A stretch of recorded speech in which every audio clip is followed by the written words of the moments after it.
Olá! Hoje estudaremos a nossa apostila de português do Laboratório de Aprendizagem, essa apostila aqui para os alunos do quinto ano. Bom, o assunto que nós estaremos estudando hoje é sobre gêneros textuais. Vocês já lembram que gêneros textuais a gente estuda desde o quarto ano? Então, alguns de vocês já têm maior facilidade em reconhecer esses gêneros, já ouviram falar, e outros têm um pouco mais de dificuldade. Mas nós vamos hoje fazer o estudo de alguns mais comuns para vocês relembrarem e notarem, perceberem algumas características desses gêneros textuais. Bom, o que seriam então gêneros textuais? Os gêneros textuais são classificados conforme as características comuns que os textos apresentam em relação à linguagem e ao conteúdo. Ou seja, os textos possuem características comuns. Quando essas características são iguais, a gente coloca ele num grupo. Esse grupo é denominado de gênero textual. Existem muitos gêneros textuais, os quais promovem uma interação entre o interlocutor, o emissor, que é quem emite o som, emite a palavra em forma de texto, e o receptor, que é quem faz a leitura de determinado discurso. São exemplos de gêneros textuais: poemas, publicidades, receitas, bilhete, convite, lista de supermercado e etc. Existem vários outros. Vamos agora observar as características de alguns gêneros textuais. O primeiro deles é o poema. Deixa eu limpar aqui a marcação. O primeiro, então, é o poema. O poema traz um formato de texto diferente, formado por versos e estrofes. Lembram desses dois nomes? Pode ter rimas e expressa o sentimento do autor. Aqui embaixo nós vamos fazer a leitura então de um poema para vocês observarem a estrutura que um poema possui. Então, o nome deste poema é Ou Isto ou Aquilo. E esse poema é de Cecília Meirelles, que é a autora dele. Então vamos fazer a leitura. Ou se tem chuva e não se tem sol, ou se tem sol e não se tem chuva. Ou se calça luva e não se põe o anel, ou se põe o anel e não se calça a luva. Quem sobe nos ares não fica no chão, quem fica no chão não sobe nos ares. É uma grande pena que não se possa estar ao mesmo tempo em dois lugares. Ou guardo dinheiro e não compro doce, ou compro doce e gasto dinheiro. Ou isto ou aquilo, ou isto ou aquilo, e vivo escolhendo o dia inteiro. Não sei se brinco, não sei se estudo, não saio correndo, se saio correndo ou fico tranquilo. Mas não consegui entender ainda qual é o melhor, se é isto ou aquilo. A autora, então, como eu tinha dito, né, Cecília Meirelles, está aqui o nome dela. Então, esse poema retrata as dúvidas do dia a dia, né? A gente tem várias dúvidas, né? Ou faço isso ou faço aquilo. Qual seria a melhor escolha, né? Então, este é um exemplo de poema. Percebam a estrutura dele. Ele é estruturado em versos e estrofes. Lembram que são versos? Versos é o nome de cada linha do poema. Cada linha desta daqui recebe o nome de verso. E estrofe é o conjunto de versos que o poema possui. Então, percebam que tem um espaço, o poema geralmente tem um espaço entre uma estrofe e outra, esse espaço vazio aqui. Então, este poema aqui ele possui 2 versos em cada estrofe. Existem poemas com 3, 4, 5, dependendo do estilo do poema, é a quantidade de verso por estrofe. Então, este daqui possui 2 versos cada estrofe. Então, a estrofe é o conjunto de versos que o poema possui. Então, estes dois aqui formam a primeira estrofe, esse a segunda e assim sucessivamente. E cada linha, como nós vimos, são os versos do poema.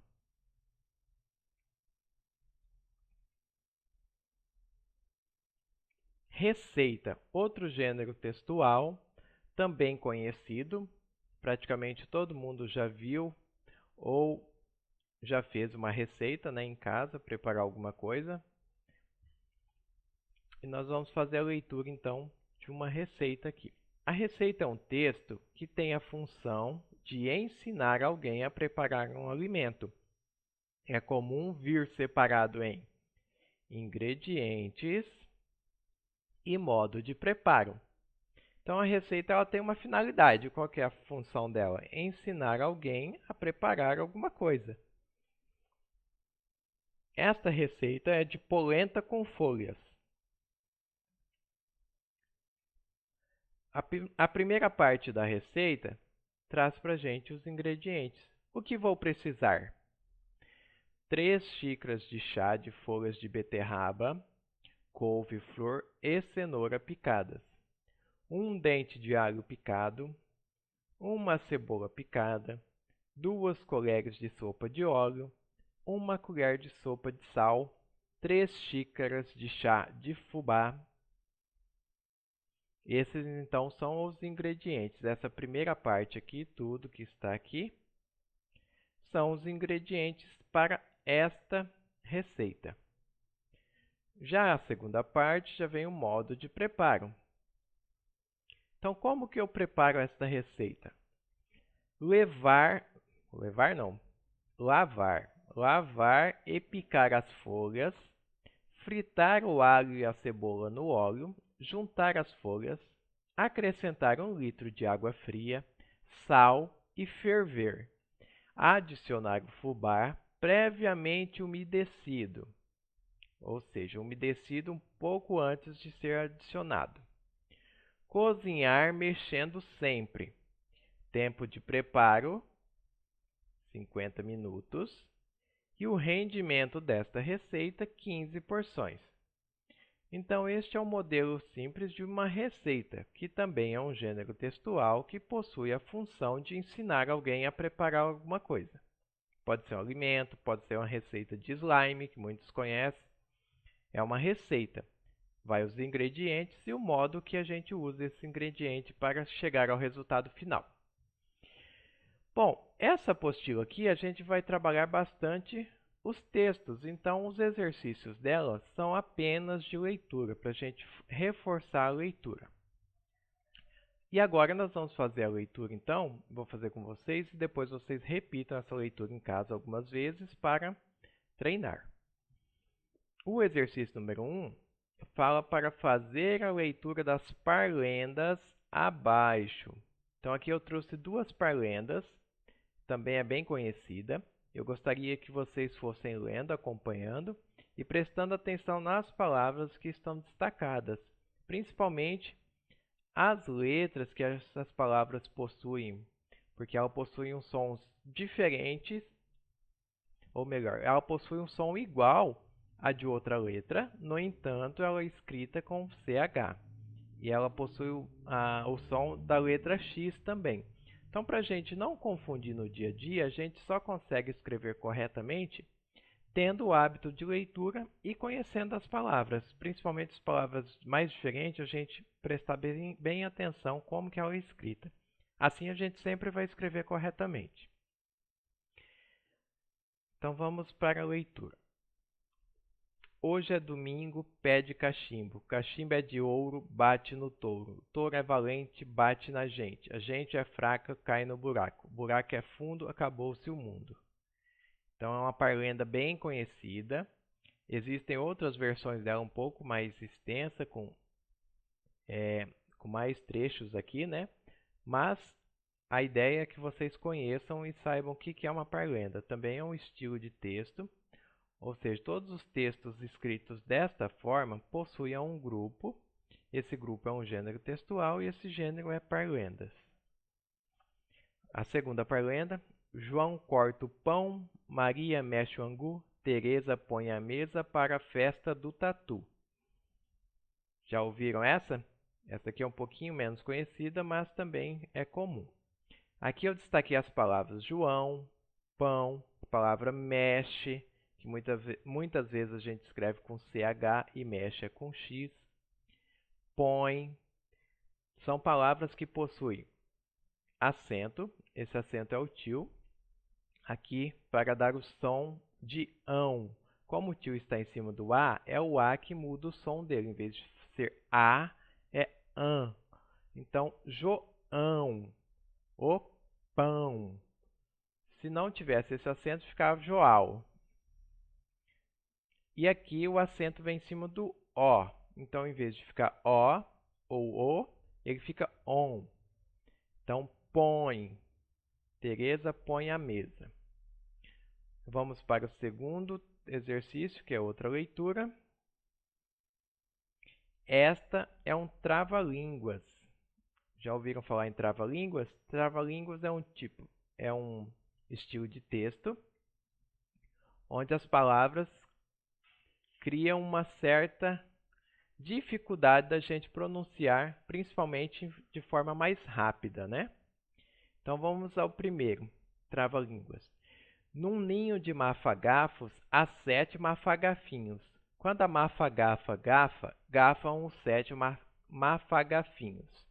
Quanto mais rápidos vocês tentarem ler, vocês vão percebendo que a dificuldade vai aumentando. Façam esse exercício em casa. O próximo.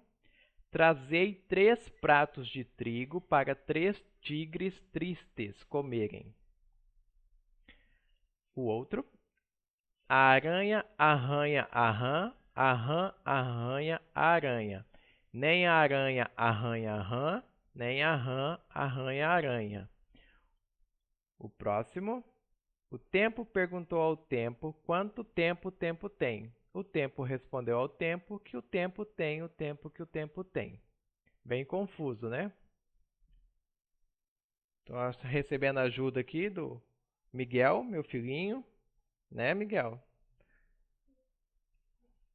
Então percebam aqui, a palavra aranha e arranha são praticamente iguais. O que muda é que aran, apenas um R, possui apenas um R, tem o som de ran. Quando possui 2 R's, tem o som de ran, R de rato. Então, aranha e arranha são coisas diferentes. Então, vamos agora para o terceiro. Vamos ler os avisos a seguir. Então, outro gênero textual, avisos ou cartazes, né? É muito comum a gente ver, principalmente de promoção, propaganda, é bem comum a gente ver. Então, este cartaz que eu trouxe aqui está assim: coronavírus, obrigatório o uso de máscara no interior da loja. Hoje em dia, por conta da pandemia do coronavírus, esse tipo de aviso está presente em praticamente todo o comércio, né? Então, é um aviso comum da gente ver por aí. Bom, este então seria os exercícios. Ah, não, tem mais um aqui. Esse é o último. Mais um aviso também, pedindo para manter aviso. Mantenha o local limpo. E aqui um desenho de alguém jogando o lixo no local indicado, né, numa lixeira. Esse tipo de aviso também é comum a gente ver. Na nossa escola mesmo, nós temos avisos desse pelos corredores da escola, né? Bom, então seria esse o nosso material. O exercício é só de leitura, então vocês repitam essa leitura em casa. Se tiverem dificuldade, pode acompanhar pelo vídeo e vamos fazer esse treinamento. Então, até a próxima e resolvam esse exercício e espero vocês na próxima aula.